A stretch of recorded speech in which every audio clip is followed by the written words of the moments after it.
ഹൃദയാഘാതത്തെ തുടർന്ന് ചികിത്സയിൽ കഴിയുന്ന മുൻ മുഖ്യമന്ത്രി VS അച്യുതാനന്ദന്റെ ആരോഗ്യനില മാറ്റമില്ലാതെ തുടരുകയാണ്. VSന്റെ ആരോഗ്യസ്ഥിതി വിലയിരുത്താൻ കുടുംബാംഗങ്ങളെ കൂടി പങ്കെടുപ്പിച്ച് ഇന്ന് വിശാല മെഡിക്കൽ ബോർഡ് ചേർന്നു.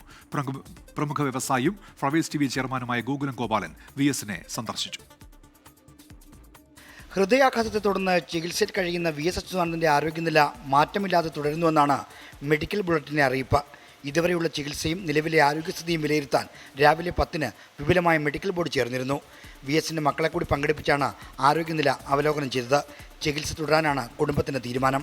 മരുന്നുകളോട് പ്രതികരിക്കുന്നുണ്ടെങ്കിലും രക്തസമ്മർദ്ദവും വൃക്കകളുടെ പ്രവർത്തനവും സാധാരണ നിലയിലായിട്ടില്ല. ആരോഗ്യസ്ഥിതി കണക്കിലെടുത്ത് ഇടപെട്ട ദിവസങ്ങളാണ് ഇപ്പോൾ ഡയാലിസിസ് നടത്തുന്നത്. കടുത്ത ഹൃദയാഘാതത്തെ തുടർന്ന് ജൂൺ 23-നാണ് VSനെ SUT ആശുപത്രിയിൽ പ്രവേശിപ്പിച്ചത്. VSനെ കാണാൻ പ്രമുഖ വ്യവസായിയും ഫ്ലവേഴ്സ് TV ചെയർമാനുമായ ഗോകുലം ഗോപാലൻ ആശുപത്രിയിലെത്തി. ഉച്ചയ്ക്ക് ശേഷം 2:40 ആശുപത്രിയിലെത്തിയ അദ്ദേഹം VSന്റെ മകൻ V അരുൺകുമാറിനോട് ചികിത്സാ വിവരങ്ങൾ ചോദിച്ചറിഞ്ഞു. 20 മിനിറ്റോളം ആശുപത്രിയിൽ ചെലവഴിച്ച ശേഷമാണ് അദ്ദേഹം മടങ്ങിയത്. 24 തിരുവനന്തപുരം.